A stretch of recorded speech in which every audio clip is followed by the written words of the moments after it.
Okay, Uncle Roddus back again, and yet another video, and this is 3 in a row for this last 2 or 3 days actually, because I had to go back to the, well, I didn't have to go back to the record shop, I went back to the record shop. Okay, the story is, yeah, it was Sunday yesterday, and I was relaxing at home, and I was getting ready to go out and do some work in the garden, but in the morning I was just finishing off mucking around with the records I bought the day before, which I made in my last video, which you won't see for a while yet. I've got quite a backlog of videos building up here. Anyway, my dad rang and said he wasn't feeling well, he'd been blacking out. He's got a lot of things going on at the moment, and so he wanted to get into the hospital, and so I ended up having to go into town, and that was a bit of a bugger. So I shot in there, picked him up, and took him to hospital, dropped him off, parked my car up for a while, spent a couple of hours in there waiting with him. They took him in, and we were waiting on tests and all sorts. So anyway, I had to go and rescue my car from the car park because my time was up. So I said to him, I'll go and have some lunch and do some stuff, and I'll come back in a couple of hours, but if you do get out, let me know, give me a ring. He had his phone. So I went down to Penny Lane, again, 2 days in a row, and I decided that I wasn't going to go and look through the other bins. I decided I was just going to have them nosy through the $5 bins. So they have quite a big selection at the back of the shop of $5 stuff, and it's pretty trashy, to be honest, a lot of it. Yes, just quite a bit of op shop fodder and stuff like that, or maybe slightly better. Although some of them are in there because their condition's not too good. But you know, sometimes it's worth picking through, and on occasions I have found a few reasonably interesting and good albums.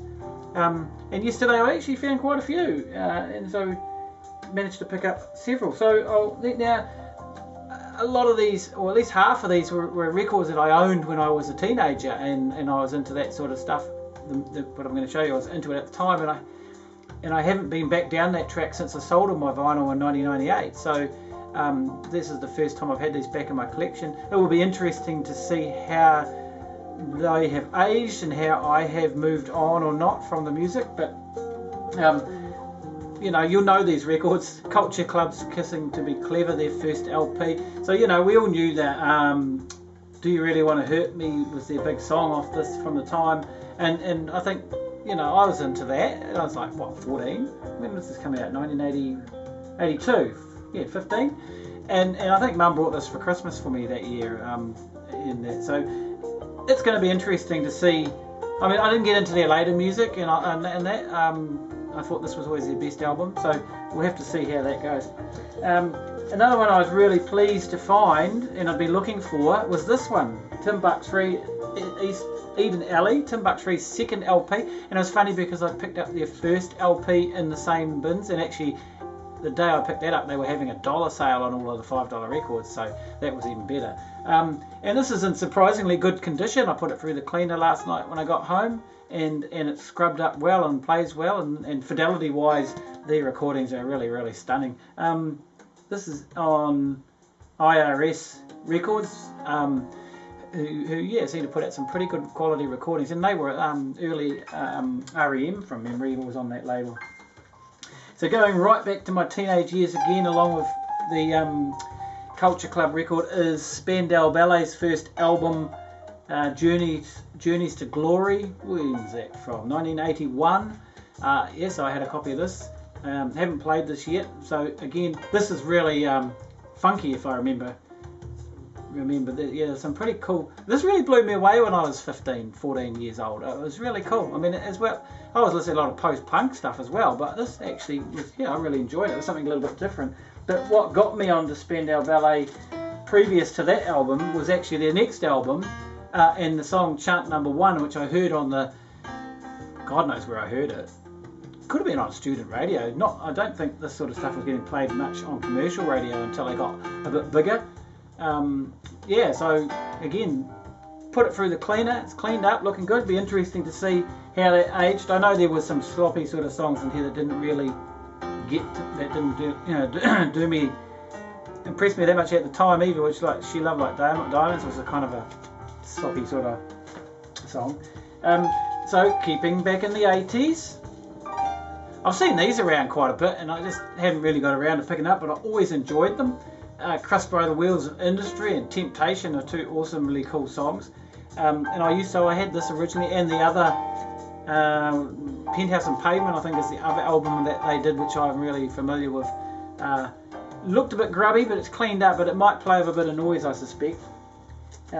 This one I actually have on CD, because this one is, you know, people who watch my channel, you know that I'm a pretty big jazz fan. I mean, you can hear some playing in the background.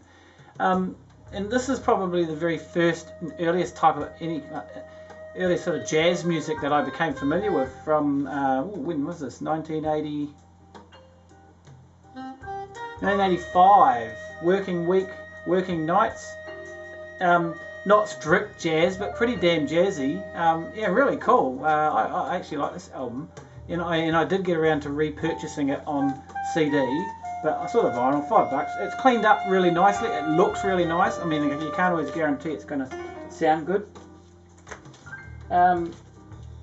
Somebody posted on the New Zealand Vinyl Lovers Facebook. Oh no, it wasn't another group. It was a New Zealand group related. Anyway, someone I know, he posted this album, and I mean, I know that John Cougar Mellencamp, I mean, the name's hugely familiar, obviously, and I knew that he was hugely commercial and successful. But I mean, I don't know what this record was, and this guy who, you know, he listens to a lot of really cool music and interesting music, and we have a lot of the same tastes and stuff. He's not so much a jazz freak as me, but he said he listens to a lot of New Zealand music and stuff. He said he really likes this album, and so I saw it for $5. I thought I'd give it a go. Now I brought it home. Yeah, okay, I'm familiar with at least three tracks off the first side that I've listened to. I haven't listened to side 2 yet. 3 big hits that came off this. I can appreciate this as a quality pop commercial album, and you know, yeah, strong production and strong playing. So yeah, I'll have a few more listens. I mean, I was familiar with a lot of it. It's quite interesting to find this in the $5 bins. Hard Sell compilation LP from Celluloid Records from 1986. Now I'm not sure, but it looked so familiar to me. Hard Sell, and looking at the back of it looked familiar to me. And it's got World Destruction Time Zone, which was the African Bambaataa and John Lydon song that came out, and I knew that song quite well, and I may have even had a copy of it, and whether it was on this record or something else. Massacre is the next track, which I was completely familiar with, which is interesting, although listening to the rest of the tracks I don't quite remember, but I have a feeling I may have had a copy of this, but that's not a bad find. I was quite impressed. This one I took a bit of a gamble on. Doug Sham and Band. And I knew that, I'd heard of Doug Sham, and I knew that he was in the Sir Douglas Quintet from the late 60s, although I'm not familiar with their music too much. But he's been around and done a lot of things, and this is his first so-called solo album from 1972. It's a little bit noisy, and it's stuck a few places, unfortunately, even after a cleaning. It's actually an ex-library copy, and they've kind of blanked it out there, and you can see on the back there's a list of people who are borrowing it back in the 70s, early 70s. 1976 was the last time it was loaned out by the looks of it.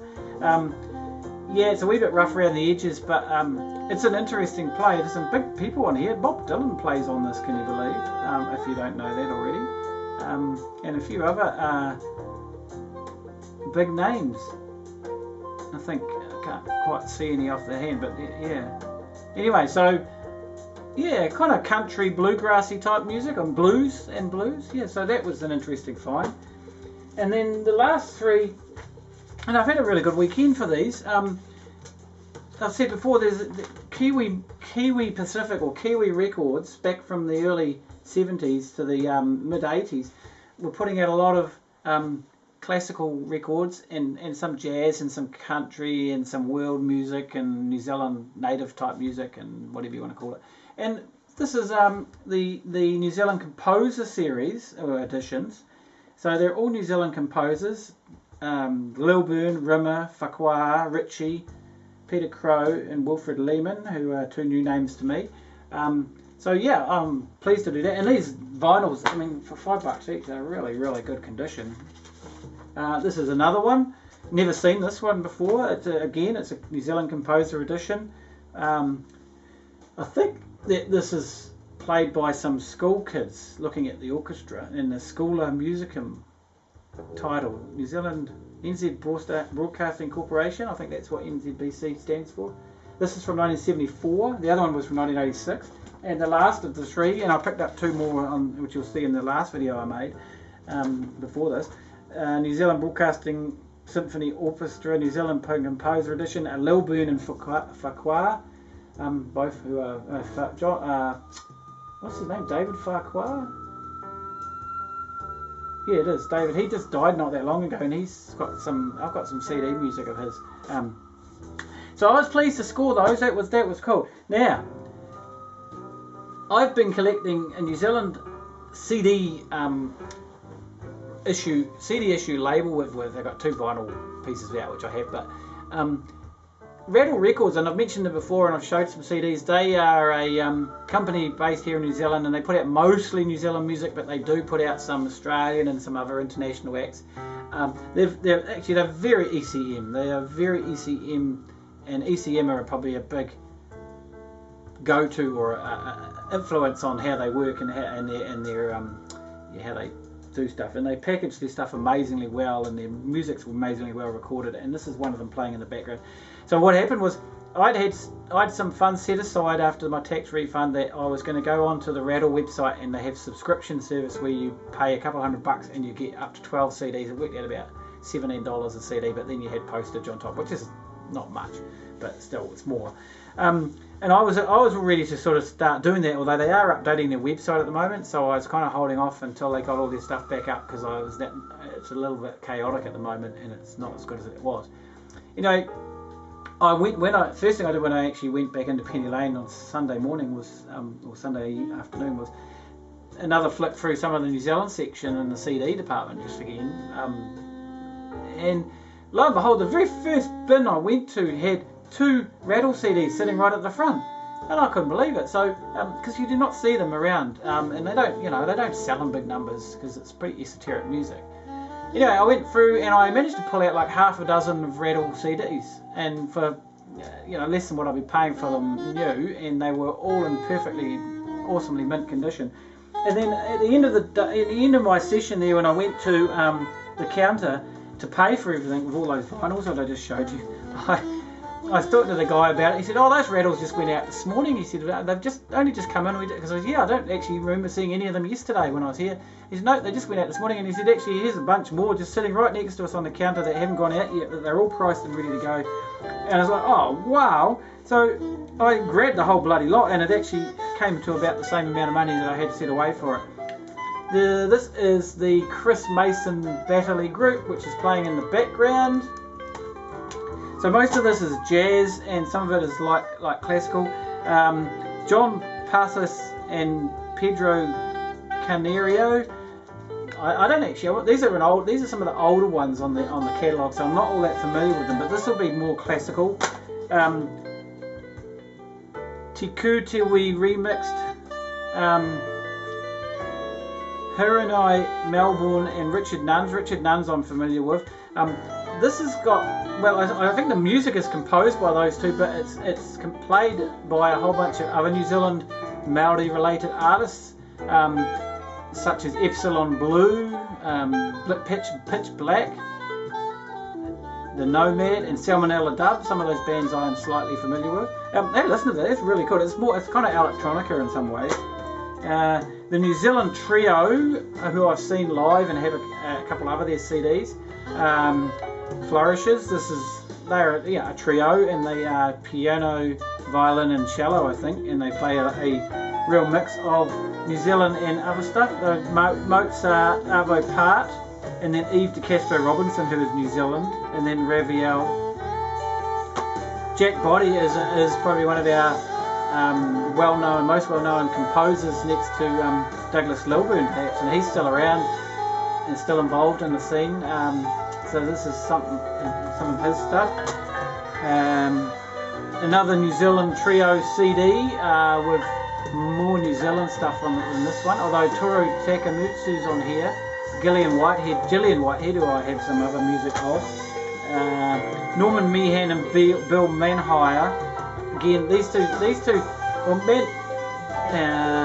Bill Manhire's a poet, a New Zealand poet, and so they've been putting his music as words to music. And I've got another one of these CDs like this from Rattle, and it's really, really good.